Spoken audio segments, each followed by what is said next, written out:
Hello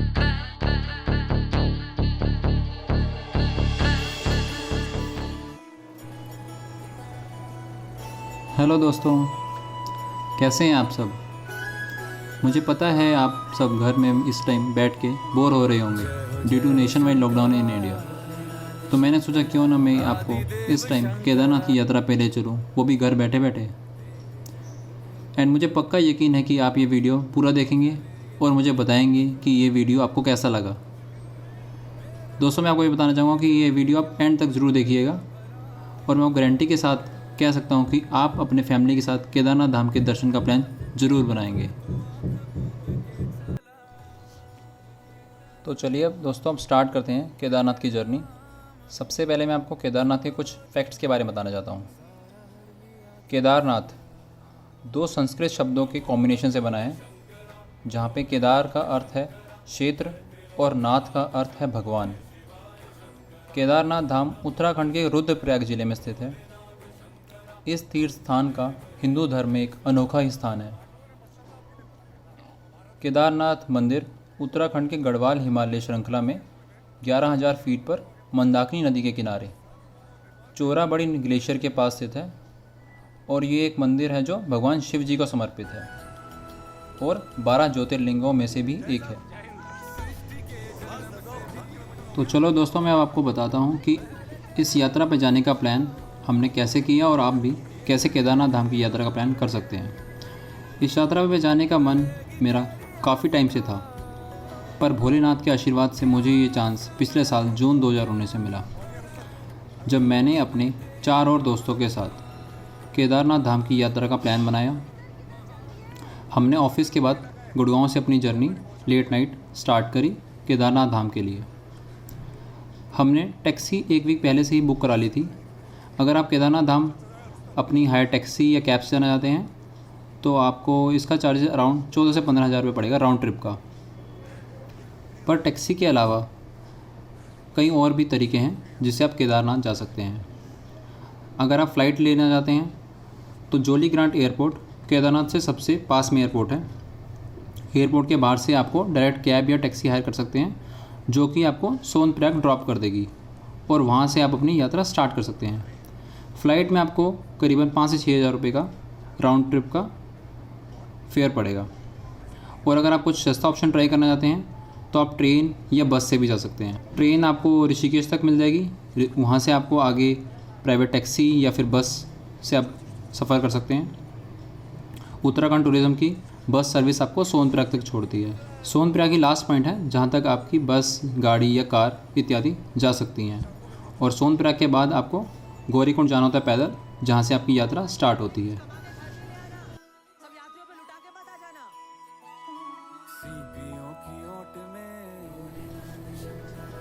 अब हम next day शाम तक सोनप्रयाग पहुँच गए। हमें करीबन गुड़गांव से 18 से 20 घंटे लगे सोनप्रयाग पहुँचने के लिए। सोनप्रयाग पहुँचने के बाद हमने अपना होटल बुक किया एंड आपको भी सोनप्रयाग में इजीली स्टे के लिए ऑप्शंस मिल जाएंगे। इसके बाद आप वहाँ पे अपना रात को रेस्ट कर सकते हैं और अर्ली मॉर्निंग यात्रा स्टार्ट कर सकते हैं, ताकि आप दोपहर तक इजीली मंदिर पहुँच जाएं। अब मैं आपको गौरीकुंड के बारे में बताता हूँ, जिसे कि केदारनाथ का बेस कैंप भी कहते हैं। गौरीकुंड वह स्थान है जहाँ से केदारनाथ की सड़क की सीमा समाप्त होती हैं और 18 किलोमीटर के ट्रैक की स्टार्ट होती है। हिंदू पौराणिक कथाओं के अनुसार यह माना जाता है कि गौरीकुंड वह स्थान है जहाँ देवी पार्वती ने 100 साल तक भगवान शिव जी की पति के रूप में पाने के लिए तपस्या करी थी। गौरीकुंड बेस कैंप पहुँचने के बाद हमने सबसे पहले अपनी केदारनाथ ट्रैक का रजिस्ट्रेशन कराया।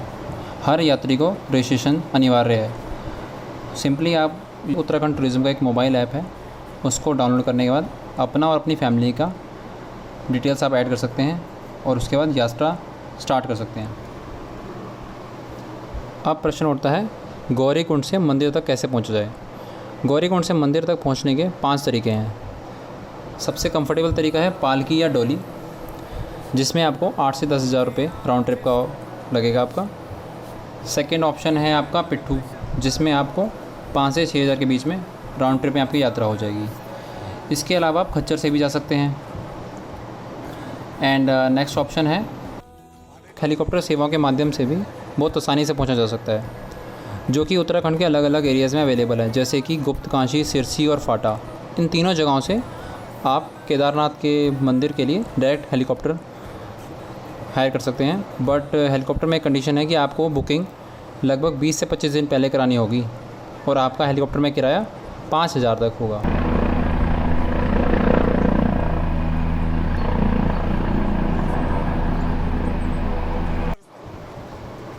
और दोस्तों, अब मेरी बात आप ध्यान से सुनिएगा, क्योंकि अगर आप ये यात्रा 11 नंबर की बस से करेंगे यानी कि पैदल, तो आप ये यात्रा फ्री में भी कर सकते हैं।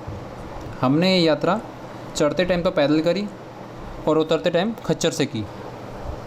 सबसे ज़रूरी चीज़ें बताने जा रहा हूँ जिसकी आपको यात्रा के दौरान सबसे ज़्यादा ज़रूरत पड़ सकती है, और ये चीज़ें हैं raincoat, water resistant boots, क्योंकि केदारनाथ में मौसम कभी भी परिवर्तन हो सकता है। कभी आपको लगेगा खिली हुई धूप होती ही है तो दूसरे ही पल बारिश हो सकती है, और कभी कभी ओले भी गिर जाते हैं मंदिर के पास।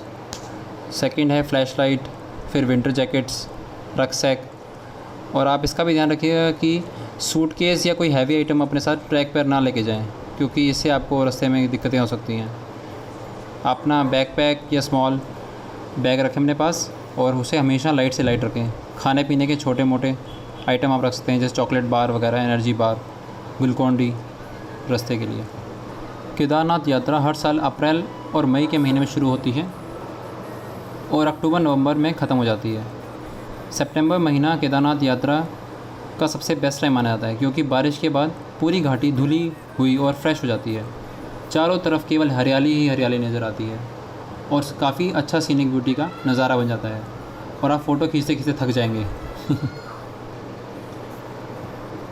अपनी यात्रा ख़त्म करते हुए हमें करीबन 8 से 9 घंटे का समय लगा और हम शाम को 5-6 बजे तक मंदिर के पास पहुंच गए। फिर हमने स्टे के लिए GMN का एक 5 बेड वाला गेस्ट हाउस बुक कर लिया। स्टे के लिए काफ़ी अवेलेबल हैं ऑप्शंस आपको, काफ़ी धर्मशालाएँ, GMN की गेस्ट हाउसेस।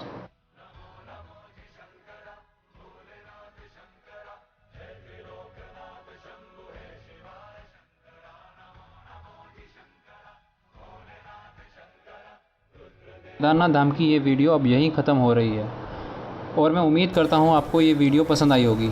अगर इस वीडियो को लेकर आपको कोई सजेशन, ये केदारनाथ धाम की यात्रा को लेकर कोई क्वेश्चन हो तो प्लीज़ कमेंट में शेयर करें, मैं आपको रिप्लाई अवश्य करूँगा। और अगर आप अपनी यात्रा कोई एक्सपीरियंस शेयर करना चाहते हैं, अगर आप पहले केदारनाथ गए हैं तो वो भी शेयर करें। अगर आपको ये वीडियो पसंद आया हो तो इस वीडियो को लाइक ज़रूर करिए और सब्सक्राइब करना मत भूलिएगा। तो अब मैं आपसे अलविदा लेता हूँ, फिर मिलेंगे नेक्स्ट वीडियो में। जय भोले की।